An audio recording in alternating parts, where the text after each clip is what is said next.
বিসমিল্লাহির রহমানির রহিম। অগ্রণী স্কুল অ্যান্ড কলেজের দ্বাদশ শ্রেণীর শিক্ষার্থীদের আবারও একবার পদার্থবিজ্ঞান অনলাইন ইউটিউব ক্লাসে স্বাগতম। আজকে অধ্যায় 6 নিয়ে আবার একটু আলোচনা হবে, তবে যেহেতু আমাদের ধারাবাহিক লেকচার শেষ হয়ে গেছে অধ্যায় 6-এর উপরে, আজকে মূলত একটু ভিন্ন বিষয় প্রবলেম সলভ এর বিষয়ে কিছু আলোচনা করব। সেই প্রবলেম সলভগুলো একটু আমাদের সিলেবাসে যেটা পুরোপুরি কভার করে না সেরকম কিছু বিষয় মাঝে মধ্যে আমাদের দরকার হয়ে পড়তে পারে। এরকম কিছু বিষয় আমরা আজকের ক্লাসে আলোচনা করার চেষ্টা করব। তার মধ্যে অন্যতম একটি বিষয় হচ্ছে বস্তু ঘন মাধ্যমে ও চোখ হালকা মাধ্যমে থাকলে যে আপত গভীরতা বা আপত উচ্চতা বলে যেটা আমাদের কাছে মনে হয়, সেটি গাণিতিক ব্যাখ্যা আজকে একটু বুঝে নেওয়ার চেষ্টা করব। এরকম প্রশ্ন কিন্তু মাঝে মধ্যে আমাদের ভর্তি পরীক্ষায় চলে আসে, খুব গুরুত্বপূর্ণ ভর্তি পরীক্ষায়। এছাড়াও উচ্চ মাধ্যমিক পর্যায়েও এটার যে কোনো সময় এর ব্যাখ্যা বা এর বিশ্লেষণ বা এর প্রয়োগ থাকতে পারে। যদিও এই টপিকটা এইভাবে সিলেবাসে সরাসরি নেই, কিন্তু আমরা শ্রেণীর সূত্রের ব্যবহার জানি। শ্রেণীর সূত্র সম্পর্কে বলা আছে, প্রতিসরণের সূত্র সম্পর্কে বলা আছে, কাজে শ্রেণীর সূত্র বা শ্রেণীর সূত্রের সাধারণ রূপের একটি প্রয়োগ হিসেবে আমরা এই আলোচনাটা করতে পারি। তো এখানে আমরা একটি ঘন মাধ্যম বিবেচনা করছি, মাধ্যম 1, এবং তার উপরে একটি হালকা মাধ্যম 2। উদাহরণস্বরূপ চিন্তা করা যেতে পারে এটি পানি এবং এটি বায়ু। পানির নিচে যদি আমরা কোনো বস্তু রাখি, তাহলে সেই বস্তুটা ওইখানে পানির পাত্রে বা পানির যে গভীরতা তার থেকে একটু উপরে বলে মনে হয়। আর এই মনে হওয়ার পেছনে কারণটা হলো তার আপত অবস্থান বা তার বিম্বের অবস্থান। ধরে নিই এই পানির এটি একটি ট্যাঙ্ক এবং সেইখানে নিচে একটি বস্তু আছে, বিন্দু বস্তু আছে, হতে পারে একটি মুদ্রা আছে বা একটা কয়েন আছে, পয়সা আছে। উপর থেকে সেটিকে পর্যবেক্ষণ করা হচ্ছে। এখন কোনো কিছুকে দেখতে হলে আলোকরশ্মি সেই বস্তুর উপর পড়ে প্রতিফলিত হয়ে আমাদের চোখে আসতে হয়, এটি হচ্ছে নিয়ম।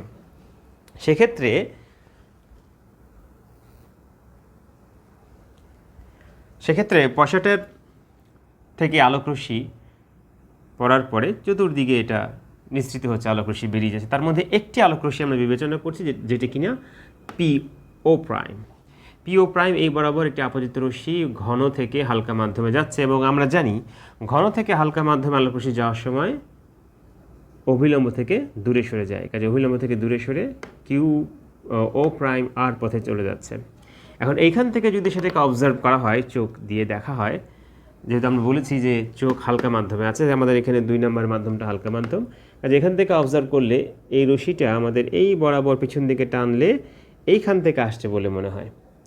এখানে OP হচ্ছে সরাসরি একটি রেখা নিয়েছি যেটি কিনা অভিলম্বের সমান্তরাল। এখানে অভিলম্ব হচ্ছে লাল রেখাটা, অভিলম্বের আলাদা করে নামকরণ করা হয়নি। আমরা বলতে পারি যে O প্রাইম কিউ হচ্ছে এখানে অভিলম্ব, আর তার সমান্তরাল রশ্মি বা রেখা হচ্ছে OP, যেখানে পিটা হচ্ছে বস্তুর অবস্থান বা বস্তু। তাহলে এই রেখার উপরেই এই প্রতিসরিত রশ্মি পিছন দিকে বর্ধিত করলে যেখানে মিলিত হয় সেটি হবে বিম্বের অবস্থান। অর্থাৎ P বস্তুকে এখান থেকে দেখলে P বস্তুকে এই উপরে বলে মনে হবে, একটু উপরে বলে মনে হবে। অর্থাৎ পানির উপরি পৃষ্ঠ থেকে বস্তুর আপত গভীরতা হবে H প্রাইম, বা আমরা বলতে পারি বিম্বের দূরত্ব হবে এখানে H প্রাইম। এটাকে আমরা VO বলতে পারি, এটাকে বলতে পারি V বা বিম্বের দূরত্ব। আর এই পৃষ্ঠ থেকে বস্তুর দূরত্ব হচ্ছে এই অ্যাকচুয়াল গভীরতা যেটা, সেইটা H, এটাকে আমরা UO বলতে পারি। আচ্ছা, এখন আমরা যদি খেয়াল করি শ্রেণীর সূত্রের দিকে, তাহলে আলোকরশ্মি 1 মাধ্যম থেকে 2 নম্বর মাধ্যমে যাচ্ছে, 1 নম্বর মাধ্যম থেকে 2, অর্থাৎ ঘন থেকে হালকা। তাহলে আমরা লিখব 1μ2 সমান sin I by sin R। এখানে I কোণটা উৎপন্ন হয়েছে অভিলম্বের সাথে, আপতন কোণ, এবং এটা হচ্ছে প্রতিসরণ কোণ। স্পষ্টতই প্রতিসরণ কোণ বড়, আর বড় যেহেতু এটা দূরে সরে যাচ্ছে ঘন মাধ্যম থেকে হালকা মাধ্যমে যাওয়ার সময়। কাজে sin I by sin R, এটা এখন আমরা জ্যামিতিকভাবে সামনের দিকে এটার বিশ্লেষণ করব। আমাদের উদ্দেশ্য হলো যে আমরা এই প্রতিসরণাঙ্ক সাপেক্ষে এই U ও V অর্থাৎ H প্রাইম ও H এই দুটার মধ্যে রিলেশন দাঁড় করাতে চাই, যে একটি বস্তুর প্রতিসরণাঙ্ক সাপেক্ষে তার কতটুকু উপরে বলে মনে হবে বা তার আপত গভীরতা কত বলে মনে হবে, এটাকে আপত গভীরতা বলতে পারি H প্রাইম। তাহলে এখানে sin I, যদি আমরা এই ত্রিভুজটা চিন্তা করি, sin I রয়েছে অ্যাকচুয়ালি O প্রাইম PQ ত্রিভুজের মধ্যে। তাহলে ও প্রাইম পি কিউ ত্রিভুজে আমাদের লম্ব হচ্ছে পি কিউ, লম্ব পি কিউ বা ও প্রাইম একই কথা, লম্ব কারণ এই দুটো সমান এবং সমান্তরাল, লম্ব বাই অতিভুজ। তাহলে যদি আমরা এখানে লিখি লম্বর জায়গায় আচ্ছা পি কিউ লিখতে পারি, পি কিউ, ও কিউ লিখলে ভালো হয়, ও কিউ প্রাইমে লিখলাম কেননা সেটা কমন না অসুবিধা হবে আমাদের। আর অতিভুজ হচ্ছে P O prime divided by sine R. Sine R এর জন্য আমরা এই পি প্রাইমটাকে বাড়িয়ে দিই এখানে ডট ডট দিয়ে, তাহলে এই যে ত্রিভুজটা হলো এই ত্রিভুজে আমি এখানে নামকরণ যদি করতে চাই তাহলে এখানে আমরা এটাকে কিউ প্রাইম লিখতে পারি। তাহলে আমরা পি প্রাইম কিউ প্রাইম ও প্রাইম এই ত্রিভুজে এই হচ্ছে কোণ, এটা কোণ হলে এটা ভূমি, এটা লম্ব এবং এটা অতিভুজ। কাজেই সাইন আর বলতে বোঝাবে আমাদের লম্ব বাই অতিভুজ। তাহলে এখানে লম্ব হচ্ছে পি প্রাইম কিউ প্রাইম বা ও প্রাইম। কাজেই আমরা এখানে লম্ব বাই অতিভুজ ও প্রাইম বাই অতিভুজ হচ্ছে পি প্রাইম ও প্রাইম, এটা লিখতে পারি।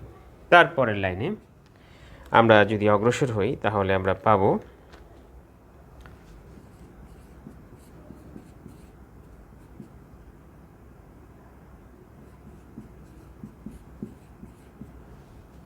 এই অবস্থা দাঁড়াচ্ছে, অর্থাৎ ও প্রাইম চলে যায়, থাকছে উপরে পি প্রাইম ও প্রাইম, এই দূরত্বটা পি প্রাইম ও প্রাইম। এটাকে অ্যাকচুয়ালি আমরা পি প্রাইম ও প্রাইম এটাকে এই অতিভুজ বিবেচনা করছি, আর পি ও প্রাইম এটা হচ্ছে এই অতিভুজ এই বরাবর। তাহলে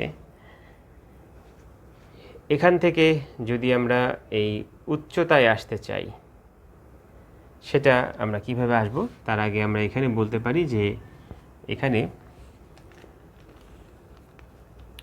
যদি বস্তুটি থেকে নির্গত আলোকরশ্মি এইভাবে যাওয়ার ফলে যদি এখন আই কোণটা খুব ক্ষুদ্র করতে হয়, অর্থাৎ যখন ও প্রাইমের খুবই নিকটবর্তী হয়, যেরকম আলাদা করে যদি একটা ত্রিভুজ দেখাই এইরকম, তো যদি অ্যাঙ্গেল খুব ক্ষুদ্র হয় তাহলে এই ত্রিভুজের এই অতিভুজ এবং ভূমি বেজ এবং হাইপোটেনাস এরা দুইজন কিন্তু দৈর্ঘ্য প্রায় সমান বিবেচনা করা যায়।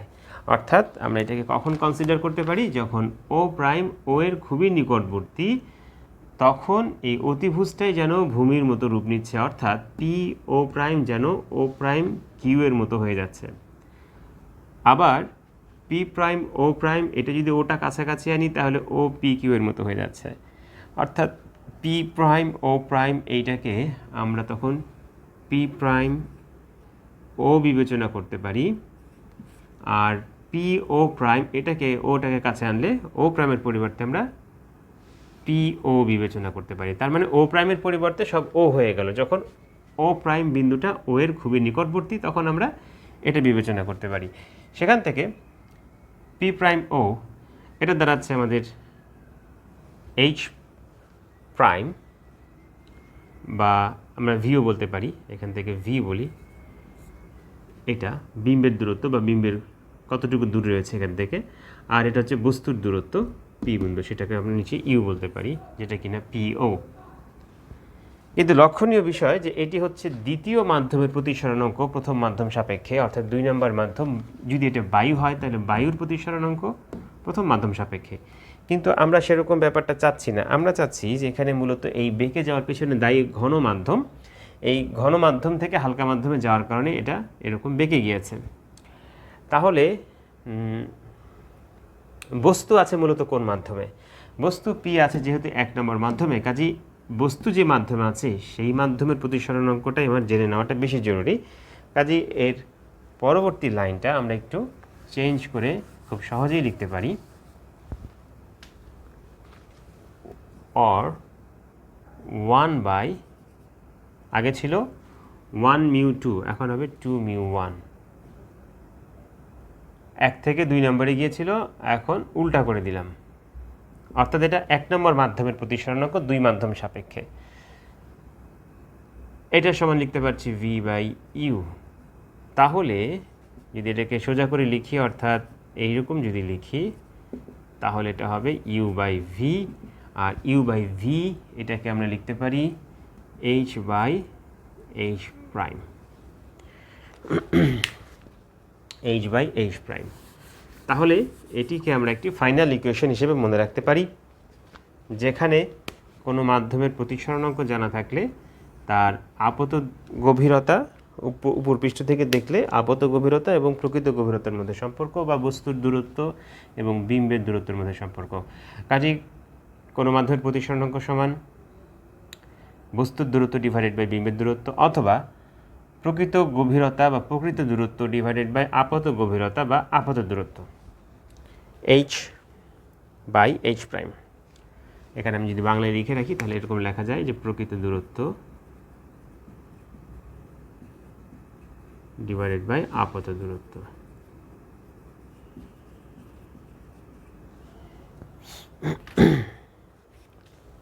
এখন এই টপিকটার আলোচনার পরে আমরা একটা জিনিস বিবেচনা করব, সেটি হচ্ছে একটি প্রবলেম সলভ করব।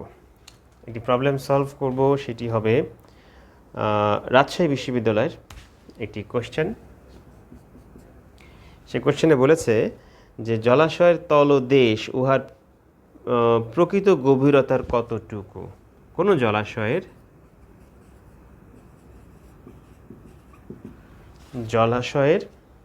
তলদেশ উহার প্রকৃত গভীরতার কতটুকু।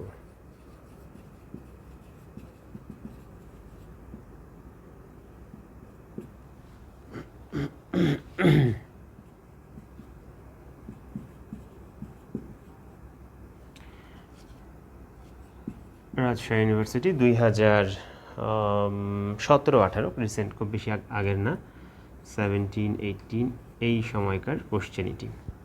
জলাশয়ের তলদেশ, এই তলদেশ বলতে বোঝাচ্ছে অ্যাকচুয়ালি জলাশয়ের তলদেশ, যেটা আমাদের কাছে অ্যাপারেন্টলি মনে হচ্ছে, উপর থেকে দেখলে যেটা মনে হচ্ছে তলদেশ, সেটি উহার প্রকৃত, যেহেতু প্রকৃত গভীরতা বলে দিয়েছে, তার মানে প্রকৃত গভীরতার কতটুকু।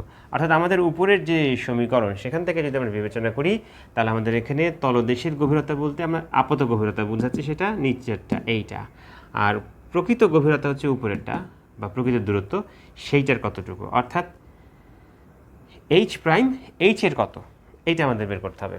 এখন জলাশয় মানে তো পানি আছে, পানির প্রতিসরণাঙ্ক আমরা জানি। এক্ষেত্রে পানির প্রতিসরণাঙ্ক, পানির মিউ হচ্ছে 4/3 বা 1.33। তাহলে উপরের সূত্র অনুসারে আমরা লিখতে পারি যে মিউ অফ ওয়াটার সমান হবে h/h প্রাইম, অর আমরা সাইডে যদি লিখি এখানে, তাহলে 4/3 সমান h/h প্রাইম। আমার কাছে চেয়েছে যে জলাশয়ের তলদেশ মানে তলদেশের গভীরতা, আপত গভীরতা, তার মানে h প্রাইম সমান তাহলে কি দাঁড়াবে, h প্রাইম সমান দাঁড়াবে 3/4 অফ h, প্রকৃত গভীরতার 3/4। কিন্তু ইন্টারেস্টিংলি আমাদের এখানে এইরকম উত্তর নেই। 3/4h অপশন, 4টা অপশন থাকে MCQ সিস্টেমে, এই 4টা অপশনের মধ্যে এইভাবে নেই, বরঞ্চ বলে দেওয়া আছে যে গভীরতার কতটুকুর অ্যান্সারে বলছে যে 1/4 উপরে, 1/4 নিচে, হাফ উপরে হাফ নিচে, মানে অপশনগুলো এরকম দেওয়া আছে 1/4 উপরে, 1/4 নিচে। তার মানে অপশনগুলোর ল্যাঙ্গুয়েজটা চেঞ্জ হয়ে গেছে, এবং এখান থেকে আমাদের খুব সতর্কভাবে বুঝে নিতে হবে যে কি বলতে চাচ্ছে। তার মানে আমরা এখান থেকে দেখছি যে h প্রাইম যেটা, সেটা টোটাল h এর 4/3 গুণ, 4/3 গুণ। যদি এটা 4 ফুট হয় গভীরতা, তাহলে এটা আপাত গভীরতা হবে 3 ফুট। তাহলে কতটুকু বাদ যাচ্ছে, কতটুকু উপরে, যে উপরে নিচে বলা ছিল, তার মানে 4/1 এটা তো 4/3 চলে গেল, তাহলে বাকি থাকলো কত, 4/1। কাজে এটাকে আমরা লিখতে পারি যে 1/4 ওপরে উঠে আসবে, তাই তো, এটি হবে রাইট অ্যান্সার, যে 1/4 উপরে আসবে, বাকি থাকবে কত, h প্রাইমের মান হচ্ছে তখন h এর 3/4। তাহলে এটা যদি 3/4 হয়, তাহলে নিচেরটা অবভিয়াসলি হবে 1/4, টোটালটা মিলে পুরো এক পূর্ণ অংশ। এটি ছিল রাজশাহী বিশ্ববিদ্যালয়ের একটি কোশ্চেন। তারপরে পরবর্তীতে আমরা আরও কিছু কোশ্চেন দেখব এই সূত্রটাকেই হিসাবে এনে। ওই জন্য সূত্রটাকে একটু উপরে লিখে রাখি, সূত্রটা আমাদের বারে বারে ইউজ করতে হবে। এটা আমি 1 মাধ্যম লিখছি এইভাবে, u/v বা h/h'। আচ্ছা, পরের যে কোশ্চেনটা আমি বলতে চাচ্ছি সেটি হচ্ছে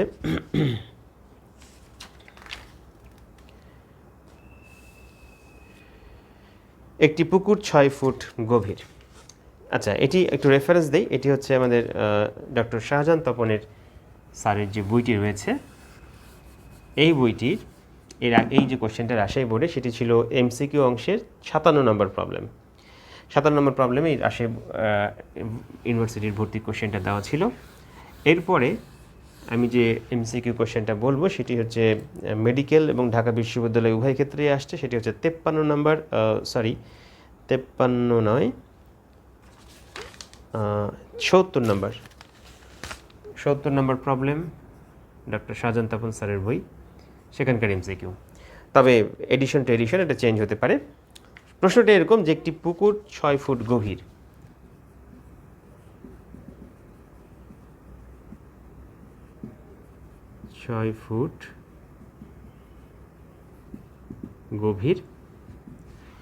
আর তারপরে বলা হচ্ছে যে পানির প্রতিসরণাঙ্ক 1.33 হলে গভীরতা কত।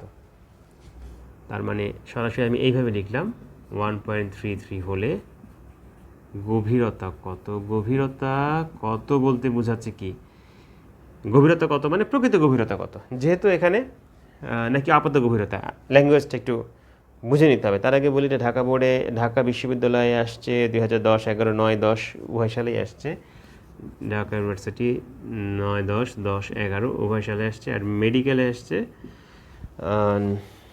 97, 98 এটা আসছে, এবং এছাড়াও আরও সে থাকতে পারে 97, 98। পুরনো কোশ্চেন অনেক। আগে প্রশ্নগুলো ফ্রিকুয়েন্টলি আসতো, এখন আসার সম্ভাবনা কমে গেছে। তারপরেও এটা কিন্তু খুব বেশি পুরনো নয়। এবং এছাড়াও এই টাইপের কোশ্চেন যেটা দেখালাম একটু আগে, রাজশাহী বিশ্ববিদ্যালয়ের কোশ্চেন, সেটা কিন্তু এই বইয়ের সিলেবাসকে বেস করে হয়েছে। কাজেই যেটা বললাম যে এটা বোর্ডেও এরকম কোশ্চেন বা এই ধাঁচের কোশ্চেন হতে পারে। তো এইখানে ল্যাঙ্গুয়েজটা খুব ইন্টারেস্টিং। একটি পুকুর 6 ফিট গভীর, এই গভীরটা কী বোঝাচ্ছে? এখানে কি প্রকৃত গভীরতা নাকি আপাত গভীরতা, এটি হচ্ছে বুঝে নেওয়ার বিষয়। তারপরের লাইনে বলেছে গভীরতা কত। তাহলে 6 ফুট গভীর, এটি কি দেখতে মনে হচ্ছে নাকি প্রকৃতপক্ষেই এটা, সেটা আমাদের বুঝে নিতে হবে। অ্যাকচুয়ালি এই 6 ফুট গভীর যখন বলেছে তখন সেটি অ্যাকচুয়ালি প্রকৃত গভীরতাই বোঝাচ্ছে। আর এই গভীরতা কত মানে এটি এখানে কীভাবে বুঝবো এটা প্রকৃত, কারণ এই যে এই গভীরতা কত তার সামনে যে ল্যাঙ্গুয়েজটা, সেটা দেখে আমাদের বুঝতে হবে যে এই গভীরতা কত কার সাপেক্ষে, পানি সাপেক্ষে। মানে পানি না থাকলে 6 ফিট, পানি থাকলে গভীরতা কত। তার মানে পানি না থাকলে প্রকৃত গভীরতা হচ্ছে 6 ফিট, বা এইচ এর মান হচ্ছে 6 ফিট। তাহলে আমাদের এখানে এইচ এর মান এটা দেওয়া আছে হচ্ছে 6 ফিট। আমি শুধুমাত্র মান লিখলাম, একক লিখছি না। আর এইখানে আপাত গভীরতা আমার কাছে চাচ্ছে, তাহলে এখানে আপাত গভীরতা এইচ প্রাইম সমান কত, মিউ দেওয়া আছে। তাহলে ঠিক একই সূত্র আমরা ইউজ করতে পারবো, মিউ অফ ডব্লিউ ওয়াটার, এবং আমরা যে ঘন মাধ্যমটা নিব সেই মাধ্যমে অবশ্যই বস্তুকে থাকতে হবে, সেক্ষেত্রে এই সূত্রটা খাটবে। এখানে অবশ্যই 1-এর জায়গায় পানি, এটা হলে ঠিক আছে। বায়ু সাপেক্ষে পানির প্রতিসরণাঙ্ক 1.33 বলে দিয়েছে। আচ্ছা, এখন এইখানে আমরা সূত্র থেকে h/h' লিখতে পারি, এবং সেখান থেকে h' খুব সহজেই বের করতে পারি। তাহলে h' সমান দাঁড়াচ্ছে h/μw। h হচ্ছে 6, μw হচ্ছে 1.33। এটাকে যদি আমরা অনুপাতে নিই 4/3 হয়, তাহলে এটা দাঁড়াচ্ছে 18/4 ফিট। 18/4 ফিট, এটি আমরা 9/2 লিখতে পারি, বা উত্তরটা আছে 4.5। কাজে 4.5 ফিট হচ্ছে রাইট অ্যান্সার। কাজে এরকম একটি প্রশ্ন আমরা ঢাকা বিশ্ববিদ্যালয় বা মেডিকেলের ক্ষেত্রে পেয়ে গেলাম। ফাইনাল যে প্রশ্নটা নিয়ে আমি একটু বলবো সেটি একটু বুয়েটের কোশ্চেন, এই সূত্রকে ব্যবহার করেই। এবং প্রশ্নটা খুব ইন্টারেস্টিং, এটা মনোযোগ সহকারে দেখবা, পুরোটাই মনোযোগ সহকারে দেখবা। বইটার যে কোশ্চেন সেখানে বলেছে যে এইচ গভীরতার একটি সুইমিং পুল এর কত গভীরতা পর্যন্ত পানি দিয়ে পূর্ণ করলে মনে হবে যেন তার অর্ধেক পূর্ণ হয়েছে। খুবই ইন্টারেস্টিং কোশ্চেন। শাহজাহান তপন স্যারের বইয়ের ৭১ নম্বর এমসিকিউ। এইচ গভীরতার একটি সুইমিং পুলের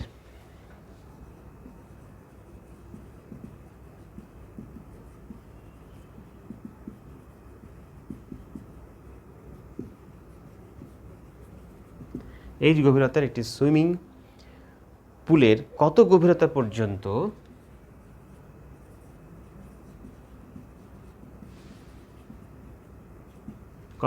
পর্যন্ত পানি দিয়ে পূর্ণ করলে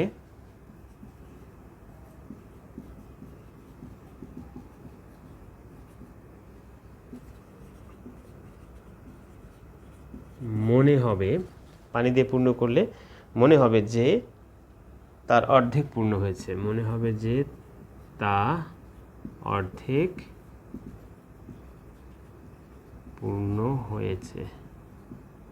তার মানে কত গভীরতা পর্যন্ত, এটা চাচ্ছে প্রশ্নের মধ্যে। তার মানে পানি কতটুকু রাখবো। তো একটা সুইমিং পুল আমরা এভাবে কল্পনা করে নিই, আগে অপশনগুলো বলার আগে একটু বলে নিই। একটা সুইমিং পুলকে আমি ধরে নাও অবজার্ভ করছি, এরকম দূর থেকে দেখছি, তাহলে দূর থেকে দেখা যাচ্ছে যে এটার অর্ধেক এরকম পানি দ্বারা পূর্ণ আছে। আমি এই সাইডে দাঁড়িয়ে দেখছি যে অর্ধেক পানির নিচের অংশটা এরকম, আর এটুকু দেখে মনে হচ্ছে যেন ঠিক অর্ধেক পরিমাণ হাইট, এখানে যে হাইটটা পানির উপরে ফাঁকা আছে, খালি আছে সুইমিং পুলের, ঠিক ততটুকু পরিমাণই যেন কি হচ্ছে, ঠিক ততটুকু পরিমাণই পানির দ্বারা পূর্ণ আছে। কিন্তু এটা আমরা যা দেখব উপর থেকে সেটা কিন্তু আপাত দূরত্ব দেখব, প্রকৃত গভীরতা কিন্তু বেশি। তার মানে অ্যাকচুয়ালি পানির উচ্চতা কিন্তু অর্ধেকের চাইতে বেশি আছে, কিন্তু এটা এমনভাবে অ্যাডজাস্ট হয়েছে যাতে করে এই পানির পরিমাণটা এমন উচ্চতা পর্যন্ত আছে সুইমিং পুলে, যাতে করে সেখান থেকে দূর থেকে দেখলে তার গভীরতাটা এমন কমে, এই এইচ প্রাইমের মানটা এমন হয় যাতে করে যে বাকি উচ্চতা যেটা আছে ঠিক সেটা সমান হয়, অর্থাৎ এই খালি জায়গাটার পরিমাণ হবে এইচ প্রাইমের সমান।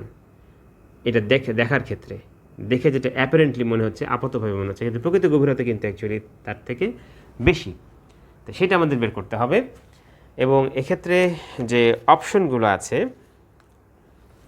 আমি যদি অপশনগুলো বলি, যে তার আগে এটা বলে নিই বুয়েটের কোশ্চেন, বুয়েট 11-12।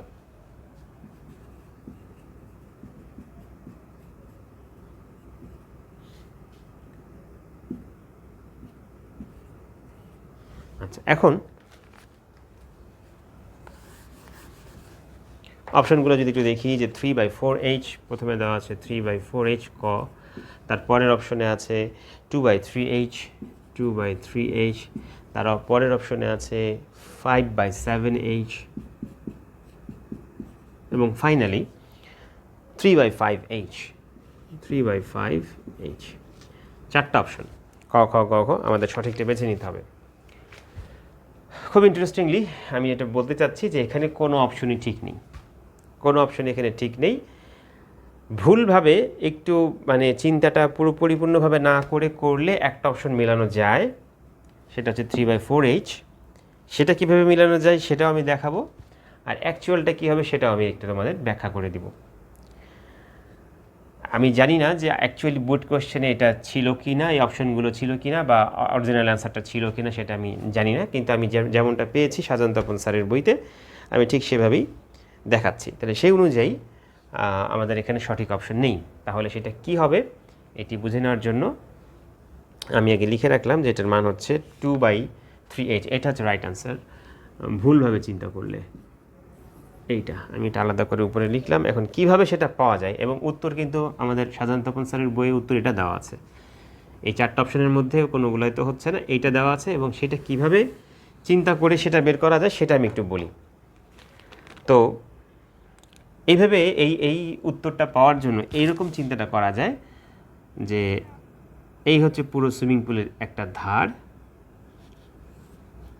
হ্যাঁ, এটা হচ্ছে তার টোটাল রিয়েল হাইট বা রিয়েল গভীরতা বলতে পারি এখানে, সেটা হচ্ছে আমাদের পুরোটাই এইচ। আমরা সেই এইচ সাপেক্ষে এখন পানি এখানে দেওয়া হচ্ছে, পানির পরিমাণ ধরে নাও এই পর্যন্ত আছে। এই পর্যন্ত থাকার কারণে কোনো বস্তুর যদি এরকম এখান থেকে এই নিচের তলটা যদি দেখতে চাই, তাহলে এখান থেকে আলোক রশ্মি গিয়ে এরকম বেঁকে যাবে, এখান থেকে টানলে এখান থেকে আসছে বলে মনে হবে। কাজে এই যে হাইট, এইটা হচ্ছে আমাদের অ্যাপারেন্ট হাইট এইচ প্রাইম, এবং এইটা হচ্ছে আমাদের পানির প্রকৃত গভীরতা, যেটা কিনা আমরা ওয়াই বলতে পারি, এক্ষেত্রে বোঝার সুবিধার্থে ওয়াই বলতে পারি।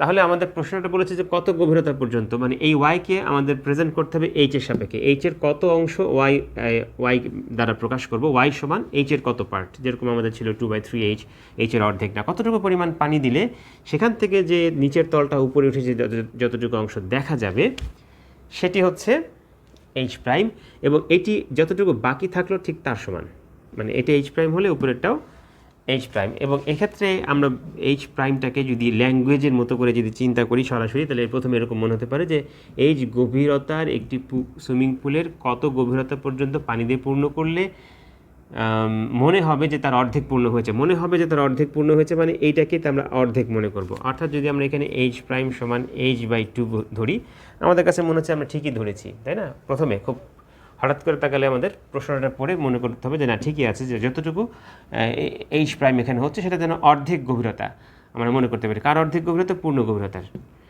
হ্যাঁ, কিন্তু এখান থেকে এটা ধরে যদি এখন আমরা উপরের সূত্রটাকে ইউজ করি, তাহলে আমরা কি লিখতে পারি? μ1 সমান h/h প্রাইম। তো এইচ প্রাইমের মান h/2 হবে, আর সেক্ষেত্রে এখানে কিন্তু আর এইচ বলা যাবে না, এখানে এইচ কিন্তু আমাদের সূত্র অনুযায়ী লিখলাম, কিন্তু সূত্র অনুযায়ী আমাদের ঘটনা কিন্তু এটুকের মধ্যে, আমাদের এখানে কিন্তু এই সূত্র নাই। এই সূত্র হচ্ছে পানির গভীরতা, প্রকৃত গভীরতা এবং আপাত গভীরতা। কাজে এখানে প্রকৃত গভীরতা আমরা ধরে নিয়েছি কত? ওয়াই। হ্যাঁ, এই ওয়াইটা আমরা যদি এখন লিখি যে y/h প্রাইম অ্যাকচুয়ালি, কিন্তু ওয়াইকে আমরা রিপ্রেজেন্ট করব ইন টার্মস অফ এইচ। এই এইচ প্রাইমের মান হচ্ছে এটা, পরবর্তী লাইনে যদি আমরা বসিয়ে দিই এইচ প্রাইমের মান হচ্ছে h/2। এখন ওয়াই এবং এইচের মধ্যে রিলেশন, এটা হচ্ছে পানি, যদি দেখি পানির প্রতিসরণ অঙ্ক হচ্ছে 4/3, তাহলে 4/3 করলে এখন আমরা দেখাতে পারি যে এটি হয়ে যাবে মূলত উপরের দিকে যদি 2/h করে এটা কেটে দিই, তাহলে আমরা দেখাতে পারি 6, 4/6 অর্থাৎ 2/h। তার মানে আমরা দেখাতে পারি যে এই y সমান কত দাঁড়াচ্ছে? y সমান দাঁড়াচ্ছে এই 2/3h, এবং মনে হতে পারে যে আমরা উত্তর পেয়ে গেছি আমরা। কিন্তু আমরা কিন্তু এখানে কনসিডার করলাম যে এইচ প্রাইমটা কি? এইচ প্রাইমটা হচ্ছে এইচের অর্ধেক। এই গভীরতাটা পুরোটাই হচ্ছে এখানে কনসিডার করা হলো এইচের অর্ধেক। তাহলে বাকিটা কত? এটাও কি এইচের অর্ধেক? এটা নিশ্চয়ই নয়, এখানেই ভুলটা ধরা হয়েছে। তাহলে যেটা করা হচ্ছে যে অ্যাকচুয়ালি ছবিটা আমি এখান থেকে দেখাবো, ফাইনালি যেটা কী হবে, এটি আপাত দৃষ্টিতে এটা সঠিক অ্যান্সার, এবং আমাদের অপশনের মধ্যে এটি কাছাকাছি অ্যান্সার। কেউ যদি এটা অ্যান্সার করে, যদি এই 4টায় অপশনই থাকে, তাহলে এটি হয়তো বা সর্বাপেক্ষা গৃহীত হতে পারে, কিন্তু ভুল তো ভুলই। তো অ্যাকচুয়াল বিষয়টা আমি একটু ছবি থেকে ব্যাখ্যা করে দেখি তোমাদের জন্য কীভাবে ব্যাখ্যা করা যায়। সেটির ক্ষেত্রে অ্যাকচুয়ালি বুঝতে হবে যে এইটাকে যে আমরা এইচ প্রাইম বলছি, ভিটা কেটে দিই, এখন এইটাও কেটে দিই, আর এইটি ধরে নাও পুরো সুইমিং পুল, মানে এইটি এখন আমাদের জন্য এইচ বলে দিয়েছে যে এইচ গভীরতার একটি সুইমিং পুল। কাজে এখান থেকে এই পর্যন্ত পুরোটাই এইচ গভীরতা সুইমিং পুল। কাজে আমরা এইটাকে আর এখন আর এইচ বলবো না, এইটাকে এখন কি বলবো? তরলের গভীরতা, পানির গভীরতা, এটাকে ওয়াই বলছি, ধরে নিচ্ছি সেটি ওয়াই। এটা আমার ধরে নেওয়ার বিষয়, আমি অন্য কিছু ধরতে পারতাম, কিন্তু এইচটা দিয়ে দিয়েছে, এইচ গভীরতার একটি সুইমিং পুল। কাজে সুইমিং পুলের গভীরতা এতটাই যেন এই পরিমাণ পানি পূর্ণ করলে তার যে বিম্বটা হয় সেটা যেন মনে হবে অবশিষ্ট বিম্বের সমান। অবশিষ্ট বিম্বের সমান যদি হয়, তাহলে তো সেটা মনে হবে যে অর্ধেক পূর্ণ হয়েছে। তার মানে এখন এই অবশিষ্ট উচ্চতাটা কত? তাহলে নিশ্চয়ই এটার সমান আমরা কি লিখতে পারি, যেটা পানি দ্বারা পূর্ণ হয়নি, সেটি হচ্ছে অবশ্যই আমরা বলতে পারি যে h - y। পুরো এইচ থেকে ওয়াই বাদ দিলে যা হয় সেটি হচ্ছে এখনও পানি দ্বারা পূর্ণ হয়নি, এটা অপূর্ণ আছে। তাহলে এই এইচ প্রাইমের মানও কত হতে হবে? এইচ প্রাইমের মানও নিশ্চয়ই হতে হবে এইচ মাইনাস ওয়াই। তার মানে এটার সমান হলেই তখন আমার কাছে দূর থেকে দেখে মনে হবে যে পুরো সুইমিং পুলটা এতটুকু, যার অর্ধেক পূর্ণ হয়েছে আর অর্ধেক খালি আছে। হ্যাঁ, কারণ আমার দৃষ্টিতে কিন্তু তরলের গভীরতা এতটুকু মনে হবে। তো গভীরতা যতটুকু মনে হবে সেটারই সমান যেন উপরে খালি থাকে, তাহলেই আমার কাছে মনে হবে যে সুইমিং পুলটার অর্ধেক খালি আছে, অর্ধেক পূর্ণ হয়েছে পানি দ্বারা। কিন্তু অ্যাকচুয়ালি পানির পরিমাণ অর্ধেকের চাইতে অনেক বেশি, ওয়াই পরিমাণ। সেটাই আমরা এখন নিয়ে আসবো এই সূত্রে। কারণ এই ধরাটার ব্যাপারে ছিল একটু সমস্যা। যদি আমরা এখান থেকে আনি, অতএব মিউ ডাব্লিউ সমান আনবো এইচ বাই এইচ প্রাইম। তাহলে এখানে আমরা কিন্তু এইচ লিখবো না, আমরা এই ঘটনা থেকে শুধুমাত্র আমরা তরলের গভীরতা, প্রকৃত গভীরতা ওয়াই লিখব, প্রকৃত গভীরতা ডিভাইডেড বাই আপাত গভীরতা এইচ প্রাইম আমাদের এখানে। তাহলে 4/3 করলাম, আর এখানে ওয়াই এর জায়গায় ওয়াই থাকছে, আর এইচ প্রাইমের জায়গায় থাকছে এইচ মাইনাস ওয়াই। এইটুকুই হচ্ছে আমাদের হিসাব। তাহলে 4h মাইনাস 4y সমান 3y। এখান থেকে আমরা খুব সহজেই ওয়াইটাকে এক সাইডে নিয়ে দেখাতে পারি যে 4h সমান 7y, দেয়ারফর y সমান হবে 4/7h। এটি হবে আমাদের সঠিক আনসার, 4/7h। যেটা তখন আমার কাছে মনে হবে যে অর্ধেক পরিমাণ অংশ খালি আছে এবং অর্ধেক পরিমাণ পূর্ণ আছে। অর্থাৎ এই তিনটা পার্টের যোগ হবে, এই তিনটা পার্ট, এইটা এবং যা থাকবে, এই তিনটা পার্টের যোগ হবে এইচ। রাজশাহী বিশ্ববিদ্যালয়ের যে কোশ্চেনটা আমরা দেখলাম সেখানে কিন্তু আমরা এইভাবে ব্যাখ্যাটা সেখান থেকেও নিতে পারি বিকল্পভাবে। আমরা জেনেছি যে যখন পানির প্রতিসরণাঙ্ক দেওয়া থাকে 4/3, তখন তার পূর্ণ গভীরতার এই 4/1 ভাগ মানে 1/4 ওয়াই অংশ খালি থাকে, আর এটা হবে 3/4y, তাই তো? এটা কিন্তু আমরা প্রথম দিকের একটা অঙ্কের অলরেডি করেছিলাম। কতটুকু উপরে বলে মনে হবে? 3/4 পরিমাণ গভীরতা মনে হবে, বা 1/4 পরিমাণ উপরে উঠে আসবে। জাস্ট এই অঙ্কটা আমরা এইভাবে করেছিলাম। এখন তাহলে এই পার্টটা পেয়ে গেলাম 1/4y, এটা হচ্ছে 3/4y, তাহলে অবশ্যই এই ফাঁকাটাও কত হবে? এটার সমান হবে, অর্থাৎ 3/4y। তাহলে আমরা জিনিসটা এইভাবেও দেখাতে পারি যে টোটাল আমরা দেখাচ্ছি যে এখানে আমাদের 3/4y প্লাস এই 3/4y, তার মানে টোয়াইস 3/4y প্লাস 1/4y সমান এইচ। এই সিম্পলি যদি আমরা এই সূত্র ব্যবহার নাও করি, এই তথ্যের উপর ভিত্তি করে যে একটা পানির পুকুরে বা পানির জলাশয়ে কতটুকু উচ্চতায় দেখা যায়, এই তথ্যের উপর ভিত্তি করে, ফিজিক্স এখানে না গিয়েও এই তথ্যের উপর ভিত্তি করে বীজগণিতকে কাজে লাগিয়ে, চিত্রকে কাজে লাগিয়ে সরাসরি আমরা এখান থেকেও পেতে পারি। এবং এখানেও দেখানো সম্ভব এইভাবে যে ওয়াইয়ের মান হচ্ছে 4/7h। এগুলো যোগ করে সলভ করলে এটাই হবে। তো এই ছিল একটি প্রশ্ন সম্পর্কে একটু বিশদ ধারণা। খুব ইন্টারেস্টিং কোশ্চেন, কিন্তু এরকম আলোক রশ্মি দিয়ে, অর্থাৎ বাল্ব দিয়েও থাকতে পারে, যে একটি বাল্ব কোথায় থাকলে তাকে কোথায় দেখা যাবে, এরকম প্রশ্নও মাঝে মধ্যে এসে থাকে। তো আজকে এই বিষয়ে আর ডিটেলস খুব বেশি আলোচনা করার সুযোগ নেই। আগামী ক্লাসেও চেষ্টা করব কিছু বোর্ড কোশ্চেন নিয়ে আলোচনা করার, সৃজনশীল কোশ্চেন নিয়ে আলোচনা করার। আজকের পর্যন্ত এতটুকুই থাকবে, এবং তোমরা অবশ্যই এমসিকিউগুলো ভালো মতো দেখবে, যেগুলো শাহজাহান তপন স্যারের বইতে আছে এবং গোলাম হোসেন প্রামাণিক স্যারের বইতে যেগুলো আছে। বোর্ড কোশ্চেনটা আগে প্রায়োরিটি দিবা। বোর্ড কোশ্চেনের পরেও বিভিন্ন কলেজের কোশ্চেন, টেস্টের কোশ্চেন এবং কিছু বিশ্ববিদ্যালয়ের ভর্তি কোশ্চেন অবশ্যই তোমরা সলভ করবা। এমসিকিউগুলো আগে সলভ করলে ছোট বড় কঠিন সহজ মিলিয়ে সলভ যদি করো, এমসিকিউর মধ্যে সেভাবেই থাকে, সহজই বেশি থাকে, কঠিন খুব কম থাকে। কাজে এইভাবে করলে উদ্দীপককে ধরতে সুবিধা হয়। প্রথমে যদি তুমি সৃজনশীলে ধরতে যাও তাহলে কিন্তু উদ্দীপক ধরতে কষ্ট হয়ে যেতে পারে। এই কারণে বলছি যে আগে এমসিকিউ ছোটো ছোটো প্রবলেমগুলো সলভ করার মধ্যে দিয়ে তোমার ধারণাটা, তোমার ব্রেন স্টর্মিংটা ঠিক হয়ে যাবে। তারপরে তুমি যদি কখনো কখনো সৃজনশীলও খুব সহজ থাকে, সৃজনশীলের উদ্দীপক এমসিকিউর অনেকের চেয়ে সহজ থাকে। যেরকম এই প্রবলেমটা, এটা এরকম দিয়ে প্রবলেম যদি আমরা উদ্দীপক দেই তাহলে কিন্তু এটা যথেষ্ট 3 এবং 4 মার্কের প্রশ্ন ইজিলি করা যেতে পারে। হ্যাঁ, এবং সেটা যথেষ্ট চিন্তার বিষয় থাকবে, সেখানে ব্রেনে কাজ করার অনেক বিষয় সেখানে থাকবে, চিন্তাভাবনার বিষয় থাকবে। এই জন্য আগে সহজ কোশ্চেনগুলো করে যদি আস্তে আস্তে জটিলের দিকে যাও তাহলে এই আইডিয়াগুলো ডেভেলপ হয়ে যাবে। আশা করি ফিজিক্সের প্রতি যে একটা ভীতি কাজ করে সেটি আর থাকবে না। প্রশ্ন দেখলে যে মাথা কাজ করে না এরকম তোমরা যে বলে থাকো, এটি হয়তো আবার কোনো সমস্যা হবে না। এটি একমাত্র উপায় হলো তোমাদের বেশি বেশি করে প্র্যাকটিস করা। জানা জিনিসও একবার প্র্যাকটিস করতে হবে, বারে বারে অঙ্কগুলো করতে হবে। মানে তুমি যে জিনিসটাকে চিন্তা করছো প্রতিবার এবং সূত্রটাকে নিয়ে আসছো, এই প্র্যাকটিসটা যদি ব্রেনে না করে একবার বুঝে নিয়ে রেখে দিলা, তাহলে কখনোই পরীক্ষার হলে সঠিক সময় সঠিক চিন্তাটা, সঠিক সূত্রটা তোমার মাথায় আসবে না। এই জন্য প্র্যাকটিস অবশ্যই জরুরি। আগে এমসিকিউ করবা, তারপরে সৃজনশীলগুলো অবশ্যই করার চেষ্টা করবা। সবাই ভালো থাকো, ধন্যবাদ।